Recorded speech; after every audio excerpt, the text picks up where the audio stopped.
Hey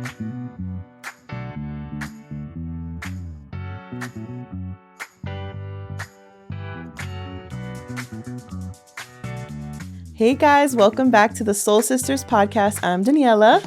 And I'm Alex. And we are joined today by a fantastic guest that I'm so excited to have with us today. We have Ashley Lugo. She is the youth pastor at Vital Church in Oviedo, Florida. And she's amazing. Like, I happen to go to that church. So I've heard her preach multiple times. And the wisdom out of Ashely is just amazing. Aww. So thank you for being here, Ashley. I'm so excited to talk about church friends. Well, thanks for having me. I'm super excited. I think it's going to be awesome. It will be. It definitely will be. Yeah. For sure. Well, the commonality we all have is we all came from the same church. Mm-hmm. Used to be called River of Life. Yes. Now it's called Vital. And that's actually the church where Alex and I met. We talked about in a previous episode, our love story, our friendship love story. Is that her and I met in high school, but we also happened to by chance go to the same church at the same on church. On a Wednesday night youth group. Yeah, and this church was just starting. It was a brand new church. There was no stage. There was nothing. Wow. There was nothing. Yeah, that building that you're in now, the one that you preach from now. Yeah, that one. There was nothing. There was nothing. Wow. It was an empty, hollow room with cement floor, like concrete floors. Mm-hmm. And the youth pastor that was there when we started, he's the one that hung those light bulbs. Wow. Like, I'm talking about step one, like way back. Those light bulbs are still there. So. Yeah, exactly. Hey, guys, just an FYI. If you wanted to come see the light bulbs again, they're still there. Yeah, he painted that dark blue on the ceiling. Like, wow. I mean, that was pretty like creative of him that it's still there and it still looks cool. Yes. Like, what was that? Maybe 2006. Apparently, he was a visionary because. There you go. Yeah, it's still yeah, you're right. It's and still his name was Pastor relevant. Mike. Yeah. So okay. Full circle. Full circle. Like, hey, her hubby is Mike. Yeah. Pastor Mike. So it's just weird how that all happens. But yeah, so we all come from the same roots in terms of the church that we come from, which I think is pretty cool. Yeah, that's awesome. So we wanted to talk about church friendships today because whether you come from a faith background or not, I think this is still an important topic. Maybe you used to belong to a church, maybe you don't anymore. This is not to like condemn or step on toes at all. This is just to talk about a different facet of friendships where there's a faith element involved, which can be maybe super awesome, or it could be a little weird and a little tricky to navigate. So we wanted to talk about the specifics of church friendships and talk about youth as well. Like maybe you grew up in the church and you used to go to a youth group like we did.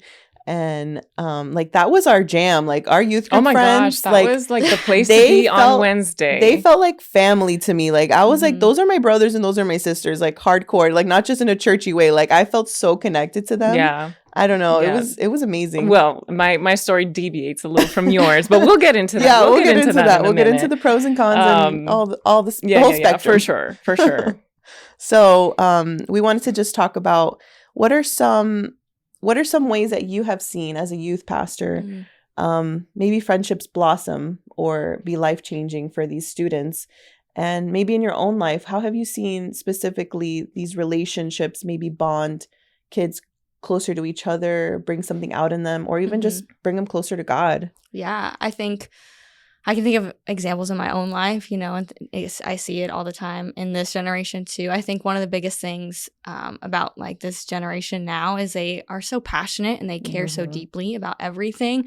And I think that's even more evident in their friendships, like they care about each other, they go all in and they aren't afraid to hold back sometimes. I think, we, the older we get, the more we've experienced life and we've been hurt sometimes or whatever. But I've been able to see, students latch onto each other and be able to, be there for each other, encourage each other, and sometimes maybe, be that accountability for each other and like push each other out of their comfort zones. And it's really cool to see because sometimes it gets harder to do that as an adult. It gets harder to be able to, push somebody out of their comfort zone or push them into what, God has called them to do.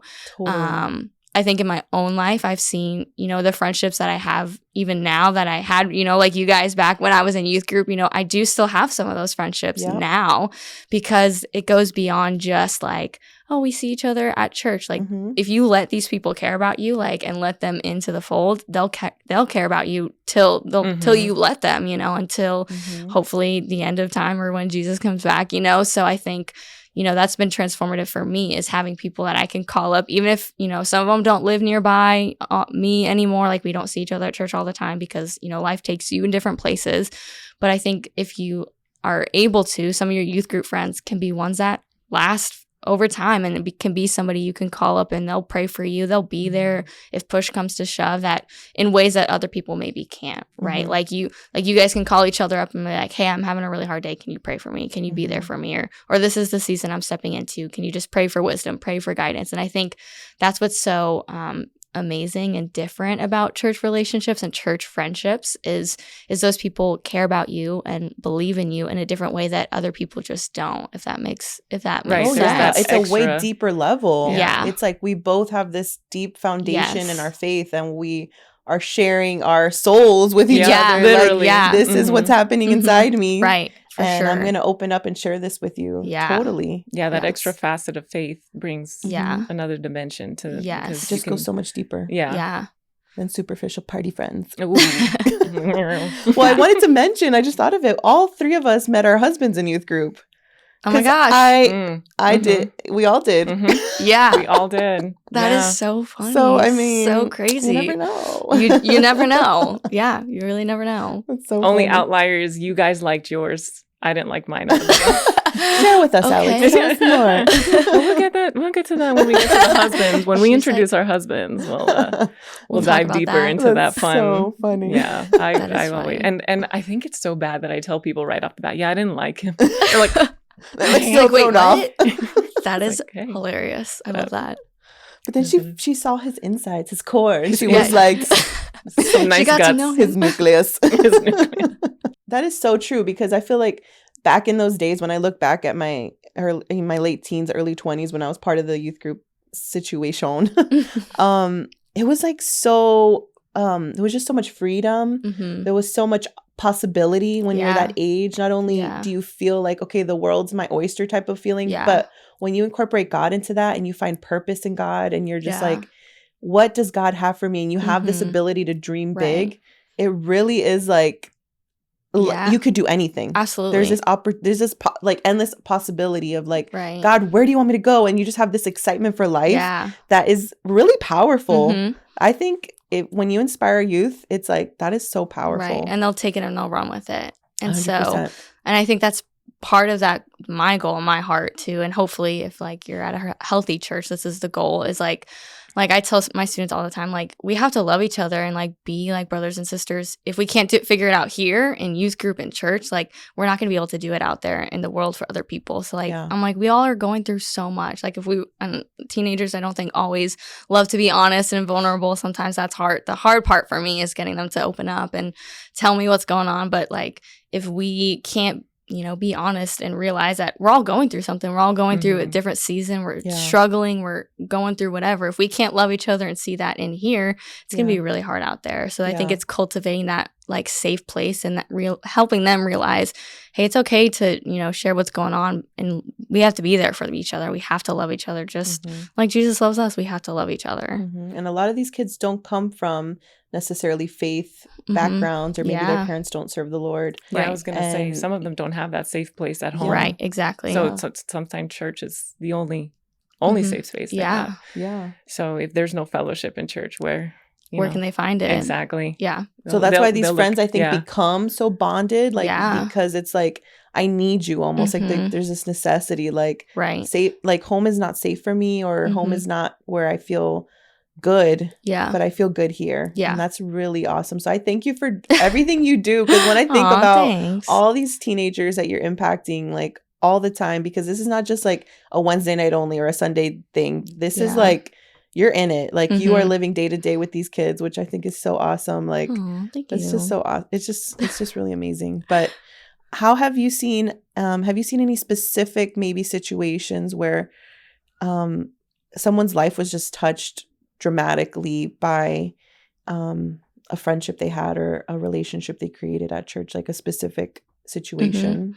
Yeah, I mean, I can think of like a couple of people that I've seen necessarily aren't students anymore who have like come when they were students, right, in the youth ministry back in the day, and just, you know, come and feel welcome and loved, and now they're someone who serves all the time at the church. They're part of my team, you know, and they came when they were a student, and they were, you know, so moved by the relationships, and she was able to find community, and she's still here, and she's still, you know, serving the Lord, plugged in. Now she's doing that for other students. I see it awesome. on a weekly, daily basis, right? And so I think that's what's so beautiful about church friendships is when we pull people in and we love them and we show up for them and we care for them like Jesus cares about them, you know, we can see them, you know, live out their lives, you know, they can stay in their faith and continue on what the Lord has for them. And so I've seen that happen a couple of times in my own life with some of my people that I surround myself with.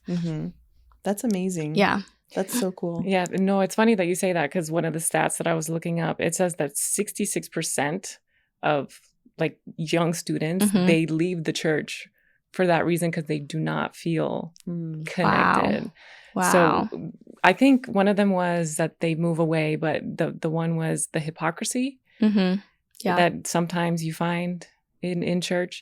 And the other one was that they just didn't feel connected to the people that were there. But yeah, 66% of youth leave the church. That's what I feel sad. I mean, that's kind of what I wanted to talk about as well, was thinking back on our group of friends. I think maybe 10% of us still go to church or follow God. Wow. Yeah. Like that's, I mean, I'm guesstimating. Yeah. But a lot of people are not serving, like, I don't think they are. And complete rejection. And some of them people. complete reject, like atheists. Wow. Yeah. Like agnostic.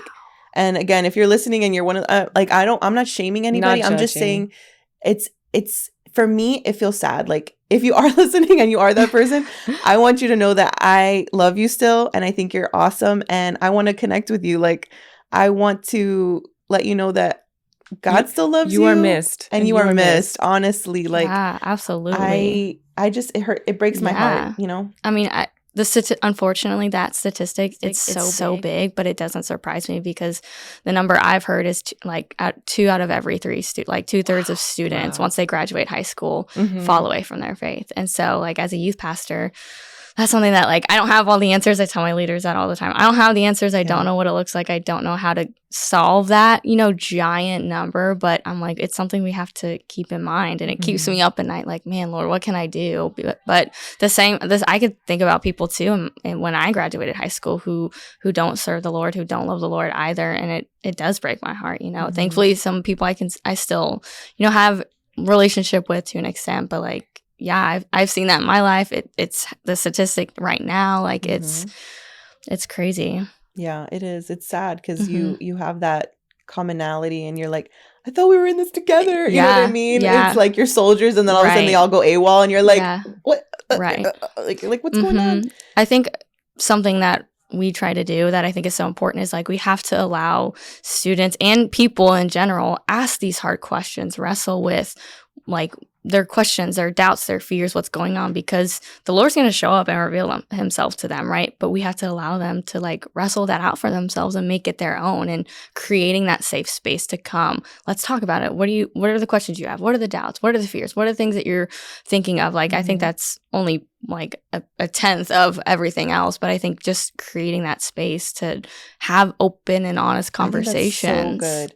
That's so good. And that's something that I actually love about Vital, is that I feel like the leadership is not as fearful of being open and honest. And there's some things that have happened on Sunday sermons or Sunday on the stage and I'm like, that's so brave of the leadership to like let someone share their story like that, or like talk about that topic. I was like, wow, like that, to me, that open transparency it's needed. We can't pretend like the world doesn't have these issues going on, right, and that we as people don't have these issues going on, you know? Yeah. And I love that we are able to talk about more things slowly but surely. Right. We're able to be more open and honest and be like, yeah, we struggle with these things, or these are, I'm doubting, or I'm like, you know, I love that we have that opportunity. I think that comes with, like you were talking about, this generation, they are so passionate and so open, because I've seen it. Like millennials, we're a little bit more reserved. We don't like to put stuff out there.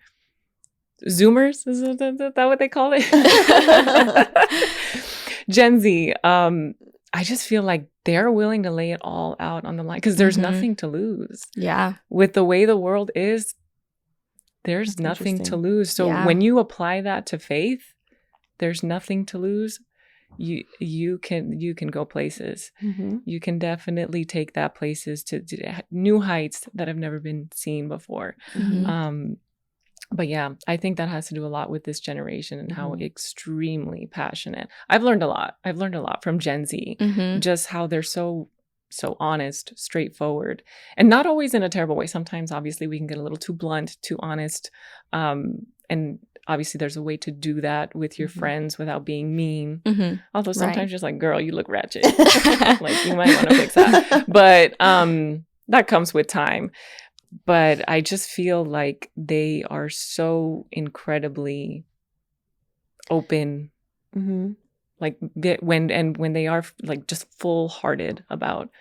I think it might be a resistance or a push against the fakeness of social media. Okay, I think that's might be what it is. Is like I'm seeing a lot of younger people like kind of like like push against. They've been surrounded by this fakeness of social media their whole lives, basically. That they're like, no, I want to be real. I want to do the opposite. Exactly. Like, I don't want to be in front of the camera. I want to be like an agricultural like farmer or something. Like, I feel like there's this like oppositional push, absolutely, because of that fakeness that we've created with the internet and with social media. Well, and I think like this younger generation can tell like if you're authentic in anything you talk about within like half a second. Like they don't and this generation doesn't want us to be like perfect and have it all figured out. Like if we're just honest and authentic with them, like they're gonna trust you more and lean into what you have to say more. If you're just like, I've had students and I tell my leaders like it's okay to not have all the answers. It's okay to be like, I don't know, but let's figure it out together, because then they're gonna be like, oh, okay, like they're being honest. They're not just trying to tell me something that I think I need to hear or what I want to hear. They actually care about what I have to say, and they're going to help me figure it out along the way. Right. That's so true. It makes it so much more relatable. Exactly. As opposed to like, oh, you are a leader. I am down here. I cannot.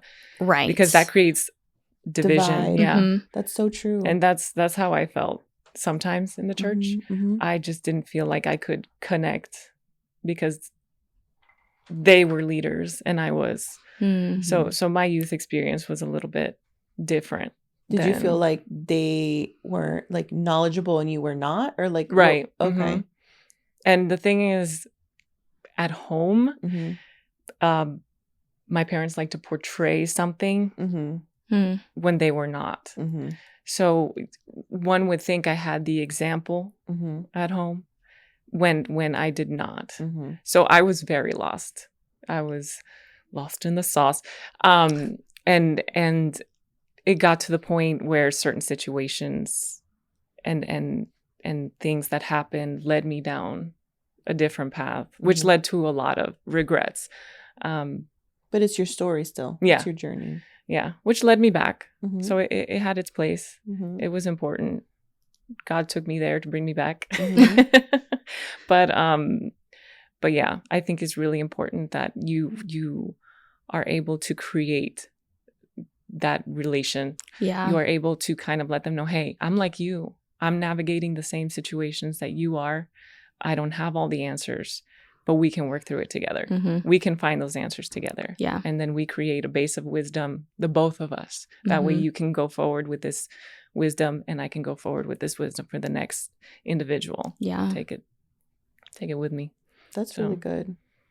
Yeah, because if you don't have, sometimes people need that constant like hand-holding, I would say, into adulthood, which is why I think sometimes a lot of people get lost, is they're like, I don't have that constant hand-holding or that constant support within the church, like when they go off to college or start their own families. Yeah. So I think, it's very easy for that to kind of, that separation to happen. Right. It's like that doing life with people together and like discipling them on a regular basis. I know I tell my seniors when they get ready to graduate, I'm like, just because you graduate out of my youth ministry does not mean like, to me, you don't leave my life. Yeah, it's going to look different. Like you're not going to be in the youth ministry. You're going to go off to college. It's going to look different. But I'm like, I'm all in. Like I believe in you and I care about you. And like, should you ever need anything, like you still have my number. Like, please don't hesitate to reach out, because like, I think sometimes we think, oh, you're 18 now, you know what you're doing, you're going off to college, you're like, go figure it out in adulthood, right? And 18. sometimes it's not. Sometimes there are, people who, when they graduate, like, they are a little more independent and they can, they're self-sufficient to an extent. But we can't just like, all right, figure it out yourself, and it's like you said, it's that consistent discipleship, even through, from the time you're born till the end of time, right? Like doing life together, because it's not easy to be an adult, right? And so just helping them along the way. Yeah, it's so true. And I feel like, at least for me, like my story was like, I feel so blessed that I did feel that foundation was strong when I was in those youth group days. Like I felt like God was just like doing crazy things in my life in a good way. Like I was like, I just like I had mentioned, I felt like the possibilities are endless. I'm like, God, send me where you want me to go. Like I just was like all in, 100%. And but life does get tricky, even though I feel like I did have that foundation, and I felt like I left the church in a really healthy way. Not left the church, but left youth group, I guess, and went off to be a into grown adulthood. Up, into adulthood. I went to college. I went to Los Angeles. Like I kind of was like doing my own little adventure in my 20s. I feel like I always had that foundation that kept me strong within my relationship with the Lord. And even in my darkest times, I never rejected the Lord. I never was like even though I may have been figuring things out, I never felt like God was not real. Like I never felt like God was not there with me. Yeah. And so I'm thankful for that part, at least. But life gets hard.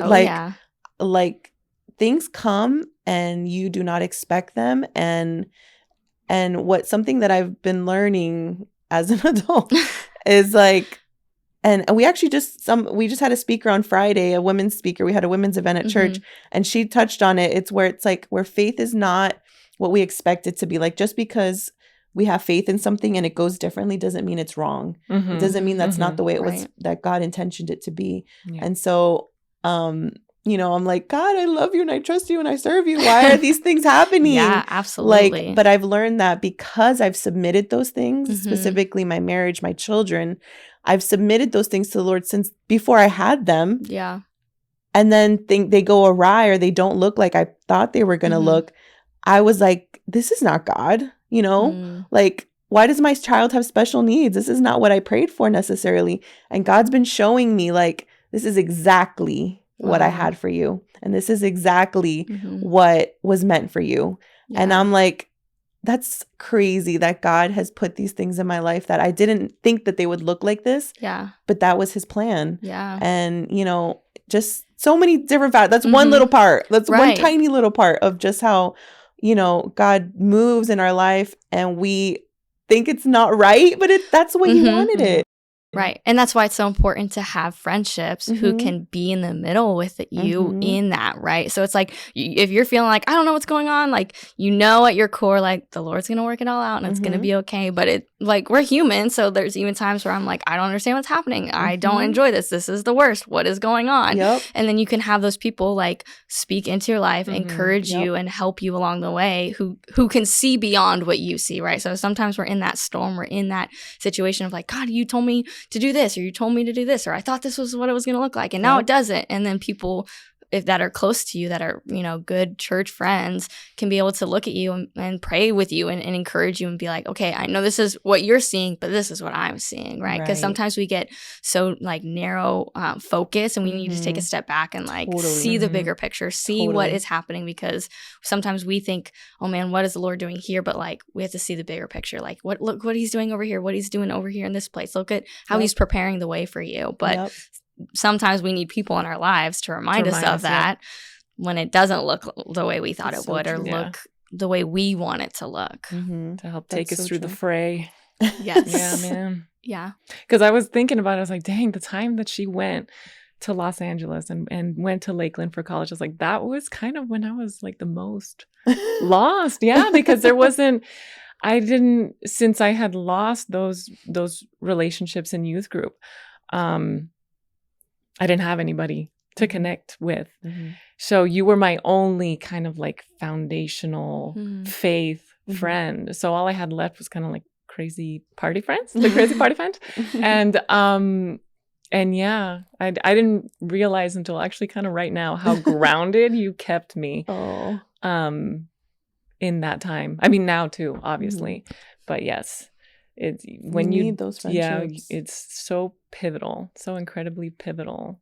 And then when you're so young and so impressionable and everything is so dramatic and so huge. Oh, I know. It's that zooming. We're like looking at life with a microscope when God's like, zoom so out. Terrible. Right. This is the worst thing that's ever happened. It's like, no, newsflash, it gets worse sometimes, but it's going to get harder. It's going to get just a prepare lot yourself. harder. Yeah.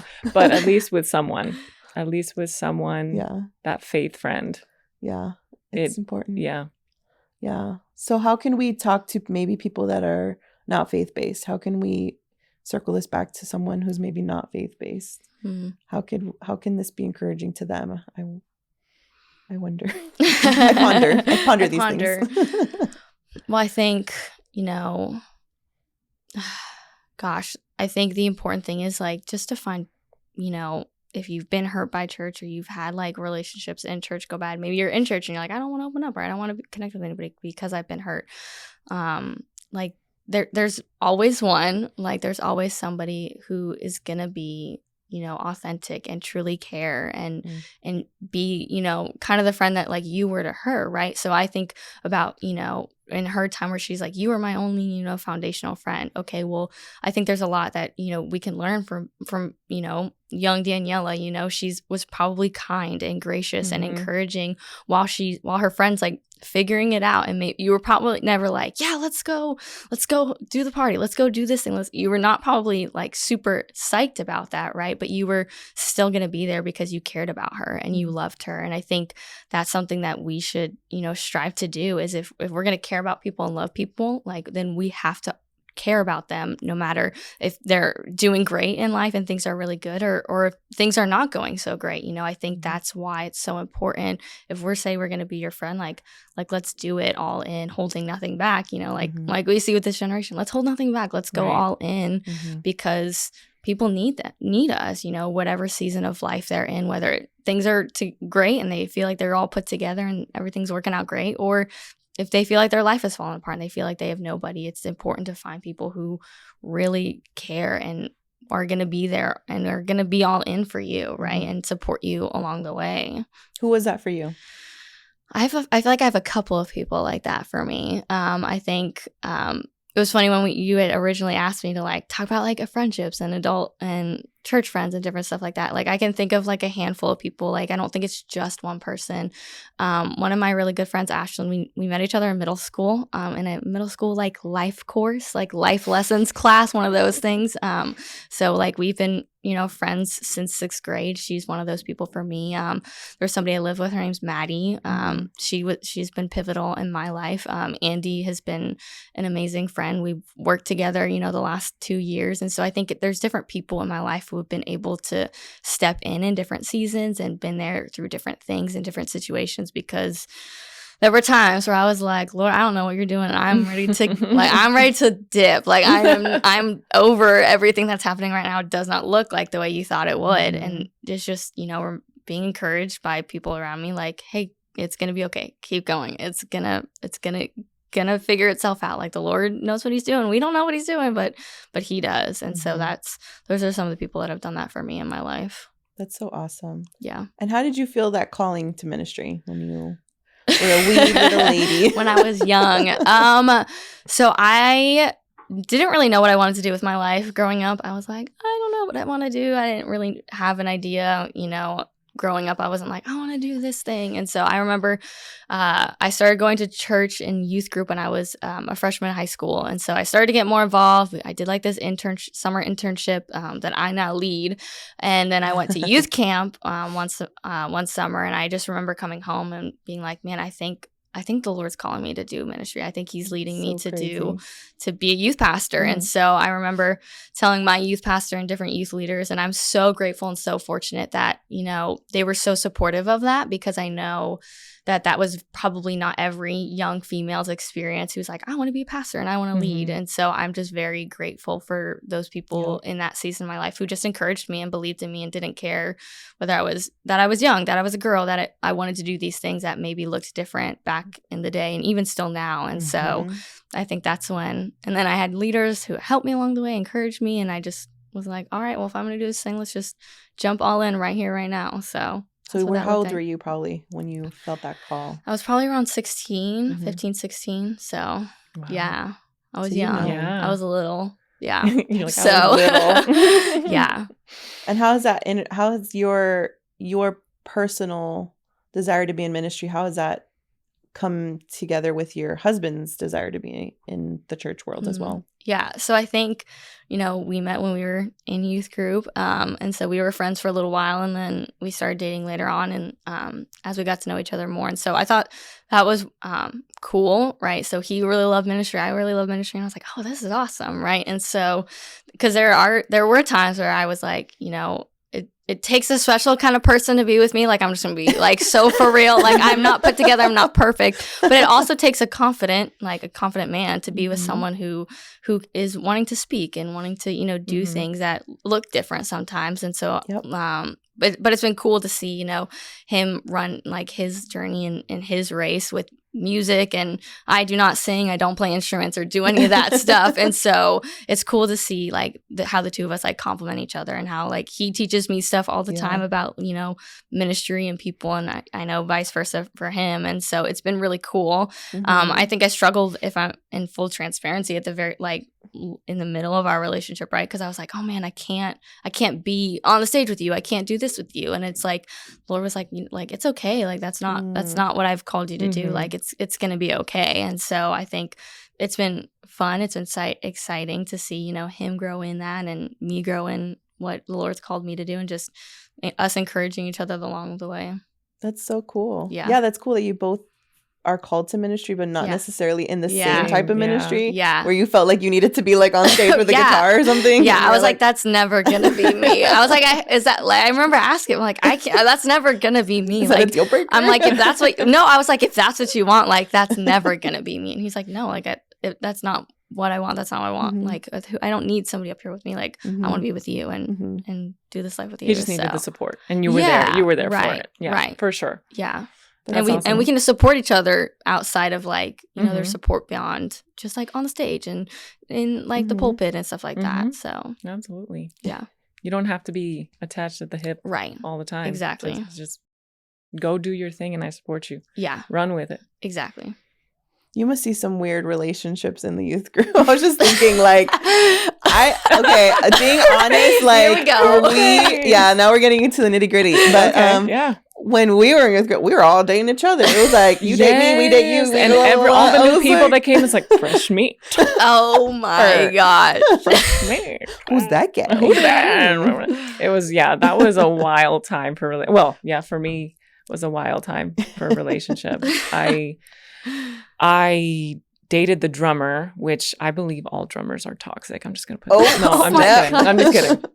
No. Her brother's a drummer. Yeah, my brother's a drummer. Toxic. No, I'm just kidding. This one in particular was. Anyways, he was the drummer for the band.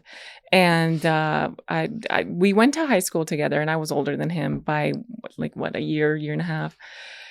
And at the time, he just seemed so nice. He seemed like one of the nicest people. Everyone got together at his house. His mom was involved with all the kids, and it was for different reasons. But and so she just wanted to be young. It wasn't that she was trying to minister to anybody. She was just trying to be young. And if you're watching this, I'm sorry for what I said after we broke up, but facts. So we dated for 2 years, and that was one of the worst 2 years of my life, because he was emotionally abusive. He was manipulative. He separated me from my church friends because he did not have the confidence within himself to let me just have other friends. He figured if anyone was talking to me, it was just to steal me away.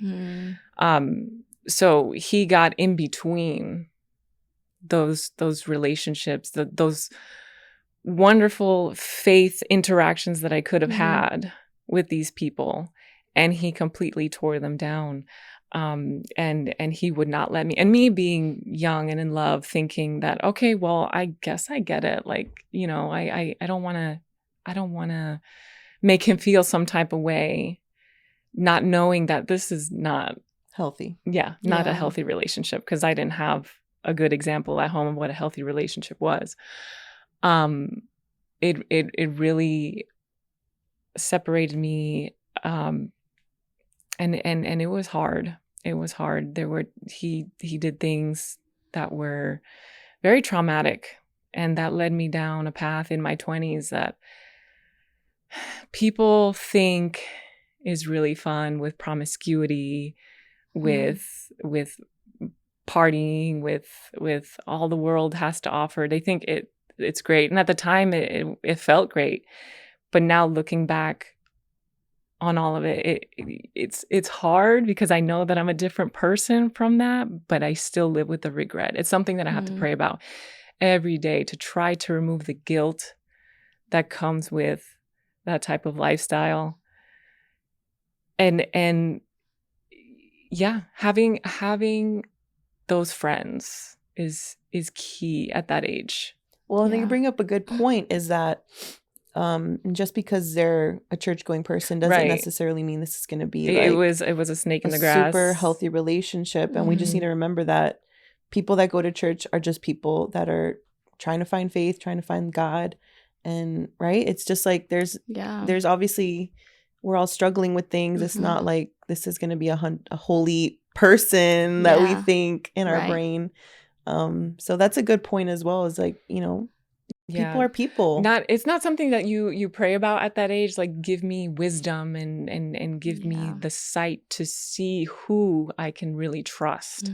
You're just like, oh my God, I'm here with all my friends. This is so great. We're worshiping and we're having a good time at youth group. I love it.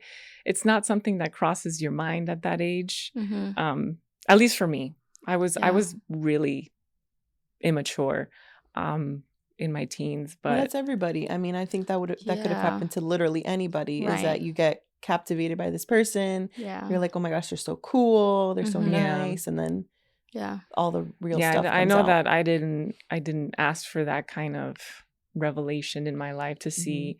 So I learned it. Now I'm all jaded. I'm like, who are you? What do you want? So I'm also trying to step away from that. Yeah. Because you can't approach every relationship with that mentality.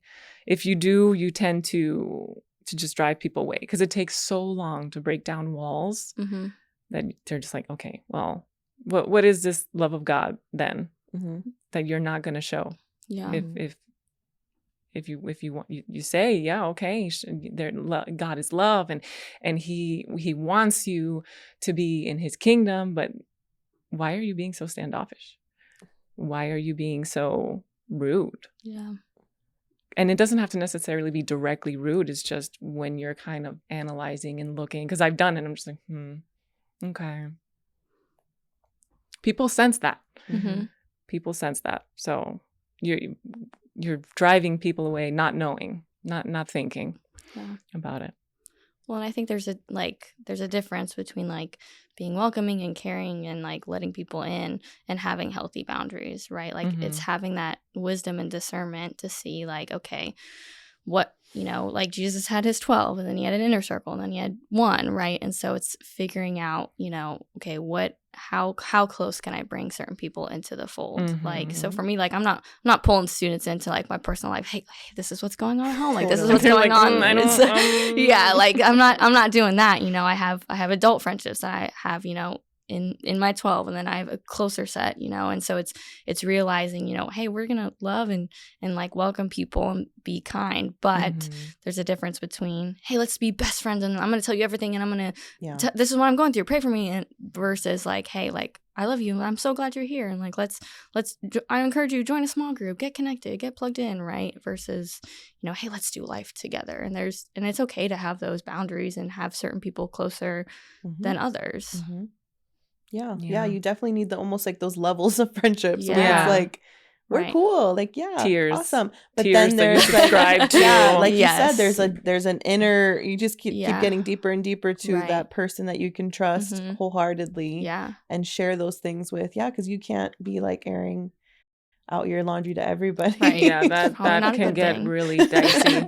Yeah. Yes. So what are some good practical ways that we can have healthy boundaries with people that we go to church with or our faith-based friends? That's a good question. She's like, I'll get back to you. Yes, think about that. No, I think, just having that like mutual understanding, like if someone is like, hey, can you pray for me? Can you, this is what I'm going through. It's understanding that like, hey, if someone comes to me with that, or if I'm coming to you with that, like that's it. There should be a mutual understanding of like, this stays here. Like this is not something that gets broadcasted out into the open, right? And is not, for everybody to know about. I think that's super important, is keeping that, confidence within friendships when they're sharing and being close and being vulnerable. And so I think another thing is like, I think church friends are super important, but I think it's also important to remember like those church friendships also exist outside of like church, outside of those four walls, and being intentional. I think life gets so busy sometimes, but like we make time for what we want to make time for, right? Like what's important to us, we'll make time for. And so I think those church friendships and those relationships who are going to be there for you, that care about you, like if you love those people and you care about them and you want them in your life, well, then let them make sure we're making time for them and being intentional with them, because it's so easy, no matter what season of life you're in, whether you're a teenager, a young adult, you have kids, you're married, you're not, like it all looks different for all of us, but we'll make time for what we want to make time for. And so I think that's just important to remember, like, yeah, it's great to see each other on Sundays and at small groups and stuff, but like if you want to cultivate friendship, like let's make time and let's have a relationship with each other. That's so true. That's a good point. Yeah. That's a really good point. Well, thank you, Ashley, so much for being on the show with us today. We have to wrap up. You're amazing. Well, we just cranked through that real quick. I haven't seen you in your element, but now that I have, I'm like, dang. Yeah, you guys thank you. Check out Ashley. Daniella's been trying to get me to go to Ashley Vital. Lugo. Yeah. She's like, come back. And I'm like, it is very different. We're coming. Pray for me. Well, you're always welcome. We'll be friends. So. Okay, exactly. cool. See, you already have a friend. You already have two friends. I already have a friend. We got two friends. Two friends. Yeah. Thank you so much, Ashley, for joining us. It was awesome having you. Yeah. Thank you guys for joining Soul Sisters podcast today. I hope you liked our episode. Make sure you like, subscribe, review, rate, all the things. Yeah, all that. Let us know how we're doing. That way we get the interaction one. And two, we can improve. Yeah. Always room for improvement. So you're like, can you guys just shut up? Like, okay, fine. Quiet. Haters. Anyways, we love you guys. Thank you for joining, and bye. Bye. Friends, thank you so much for listening to this episode of the Soul Sisters podcast. Our heart is to bring this encouraging content to you, and we ask that you join us by following or subscribing wherever you're listening from. And also, share this with a friend who would enjoy it. We love you, and we'll see you again next week for a new episode. Besitos!